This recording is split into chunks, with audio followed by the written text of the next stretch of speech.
Okay, welcome back everyone to the deep dive. We've got something really interesting to dig into today. Yeah, definitely. There's this, well, surprising development in the mobile tech world that our sources have laid out. Absolutely. Let's say, very well-known brand is jumping into phones and wireless plans. Pretty unexpected. It really is. And we're going to dive into the details, what the announcement actually said, what we know based on the source material. Right. And for you listening, our goal here is to really unpack it, the specs, the claims they're making, and maybe the bigger business picture behind this move into, well, a pretty crowded market. Let's jump in. Okay. So the headline, straight from the sources, is that Donald Trump is launching a new mobile service. It's going to be called Trump Mobile. Trump Mobile. Yep. And it's not just the service, there's hardware too. A phone called the T1 phone. A service and a phone. Wow. And who actually made the announcement? The reports we're looking at say it was Donald Trump Jr. Oh, okay. Speaking from Trump Tower up in New York. Got it. And did the source material mention who they're trying to reach with this, like a target audience? Yeah, it did, actually. It specifically says they're aiming for real Americans who feel underserved by the existing mobile companies. Hmm. Underserved. Interesting positioning. Definitely framing it as, filling a gap for a specific group. Okay. And is there a timeline? When might we actually see this stuff launch? Well, the sources give us dates, but they're ways off. The wireless plan, which they're calling the 47 plan. The 47 plan. That's planned for September 2025. September 25. All right. But the phone, the T1 phone, that's not expected to ship until almost a year later, August 2026. Oh, wow. So service first, phone much later. Seems that way, yeah. All right, let's focus on that service then, the 47 plan. What are the details? Price, what do you get? Okay, so the price mentioned is $47.45 per month. $47.45. And for that, they're saying it's unlimited talk, unlimited messaging, and unlimited data. Unlimited data always sounds good, but there's usually a catch, right? Like fine print. There usually is, yeah. And the source does note that after you use 20 gigabytes of data in a month, Ah, okay. 20 gigs. the speed gets reduced, throttled basically, which, is pretty standard for plans called unlimited, but that 20 gigabit number is definitely something heavy users need to be aware of. Right, 20 gigs isn't a huge amount for some people these days. Yeah. So that $47.45 price, how does it stack up? Did the sources compare it? Well, the announcement itself positions it as a value offer, but the source material we have also points out commentary saying that price is, and I quote, significantly higher than similar unlimited plans from competitors. They mention Mint Mobile and Boost Mobile specifically. Significantly higher. Okay, Right. so maybe not such a straightforward value proposition then, compared to some others. It seems like there might be a premium built in there somewhere. Right. And the actual network service, it's not like they built their own cell towers, is it? How's it powered? No, definitely not. The reports are clear. It's a white-labeled service. It runs on an existing MVNO. An MVNO, Mobile Virtual Network Operator. Exactly. Basically, they lease network space from one of the big carriers like Verizon or T-Mobile or AT&T. The MVNO mentioned here is Liberty Mobile. Liberty Mobile. Okay, so Trump Mobile is essentially reselling Liberty Mobile's service, maybe with some extras. That appears to be the setup, yeah. And wasn't there something interesting in the sources about Liberty Mobile's own pricing? Yes. This is where it gets really interesting, I think. The commentary highlighted in the sources points out that Liberty Mobile itself, The underlying provider. right, the same provider, offers its own plans starting apparently around $20 a month, significantly lower, as the source puts it. Wow. Okay, so maybe $20 for the base service versus $47.45 for the Trump Mobile version. Yeah. That's quite a difference. It's a big difference. Suggests that the branding, or maybe those bundled extras too, accounts for, well, more than half the price. Definitely makes you think. Can people bring their own phones, or do you have to buy the T1? No, the reports say you can use your existing phone if it's compatible. You just buy a Trump Mobile SIM card. Okay, good to know. Yeah. So you mentioned bundled extras. It's not just the phone service for $47.45. What else is included? Right, this seems to be part of the justification for the price.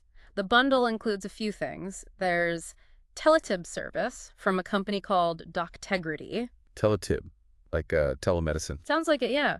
Medical and behavioral health consulting remotely. Okay, that's a potentially valuable add-on. What else? Also includes roadside assistance. That's through Drive America. Roadside help, like AAA, sort of. Kind of, yeah. And the third piece is mobile device protection from Omega Mobile Care, so insurance for your phone. Okay, so telemedicine, roadside assistance, and phone insurance. They're bundling quite a bit in there. Exactly. The goal seems to be creating this sort of comprehensive service package, all under that one monthly subscription price. Makes sense as a strategy to differentiate, I suppose. Yeah. Okay, let's shift over to the hardware then. The T1 phone. What do we know about the actual device? All right, the phone. Plan price is $499. $499, mid-range price point. Yep. And visually, it's described as having a gold color, which, fits the overall brand aesthetic. Like the gold touch, okay. But the really big claim about this phone, according to the sources, is where it's made, isn't it? It is. The main marketing point seems to be the assertion that it's produced in the United States. Produced in the U.S. for $499. Now, what did the source material say about, well, how realistic that is? This is where the reports flag quite a bit of skepticism from industry watchers. Skepticism, why? Directly because of that $499 price. The sources mention comparisons to, historical estimates for making an iPhone, mostly in the U.S., which were apparently way higher figures, around $1,500 or tossed around. $1,500 versus $499. That's a huge gap. It is. So the thinking is, producing a whole smartphone domestically for under $500 seems, well, really challenging. It raises questions about what produced actually means here. Maybe final assembly, or maybe component sourcing is still largely overseas. Yeah, produce can mean different things. It definitely makes you wonder about the details at that price. Yeah. Okay, what about the actual tech specs? What's inside the T1 phone? The specs provided in the sources are, well, a bit limited, but here's what we have. It lists a 6.8-inch AMOLED screen. Okay, decent size. AMOLED is good. And a 120 hertz refresh rate, so it should look pretty smooth and vibrant. That's fairly standard for mid-range phones now. Right, and cameras. Always important. Supposedly a triple rear camera system. Mm-hmm. The main sensor is 50 megapixels. 50 MP main. Okay, that sounds respectable. But the other two are listed as a 2 MP depth sensor and a 2 MP macro camera. Ah, the 2-megapixel sensors. You see those a lot on more budget phones. Often they don't add a ton of value compared to the main camera. That's generally the consensus, yeah. So maybe a solid main camera, but perhaps less versatile overall than some competitors. Okay. What about unlocking it? Biometrics. It mentions a fingerprint sensor and also something called AI face unlock. AI face unlock. Any idea what that means? Is it different from regular face unlock? Commentary suggests that might just be a marketing term for standard camera-based facial recognition. Convenient, but maybe not as secure as the more advanced 3D face scanning on some higher-end phones. Right. Good point. Battery. The source mentions a 5,000 millihaul long-lasting camera. That sounds like a typo. Yeah, the sources clarify it almost certainly means a 5,000 millihaul battery, which is a pretty standard decent size for a phone this size. Should give you a full day's use, typically. Okay, 5,000 millihaul battery. Makes sense. And the operating system? It's reportedly going to run Android 15. Android 15. Okay, so summing up the phone. $499, gold, this questionable produced in USA claim, and specs that seem okay in some areas like the screen, but maybe a bit mixed, especially with those secondary cameras? Yeah, that seems a fair summary based on the initial info. And the combination of all that the price, the specs, the production claim is leading to, well, speculation mentioned in the sources about its actual value and, frankly, its viability in a super competitive smartphone market. It definitely raises some questions. Okay, let's zoom out a bit. This whole Trump Mobile thing, Yeah.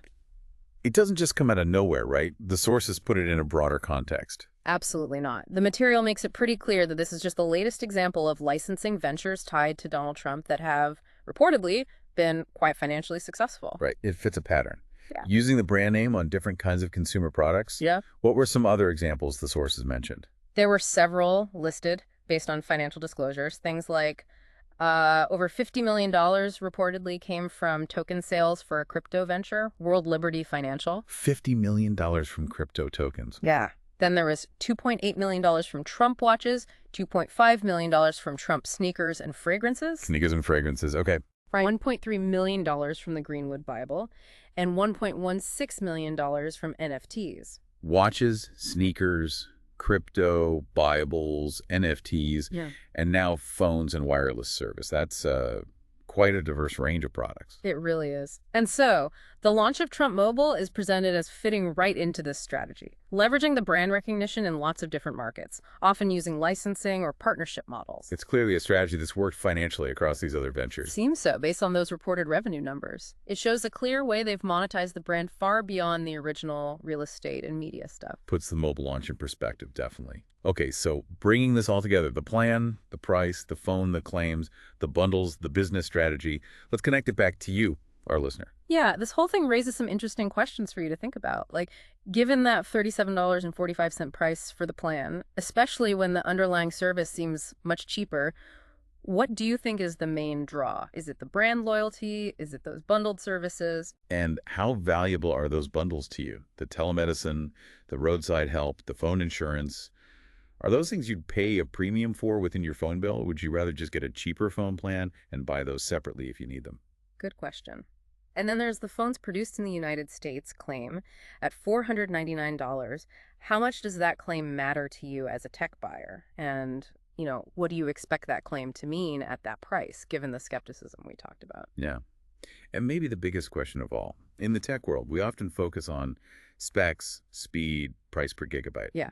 How much does pure brand power and sort of community identity play into buying something essential like a phone or a wireless plan?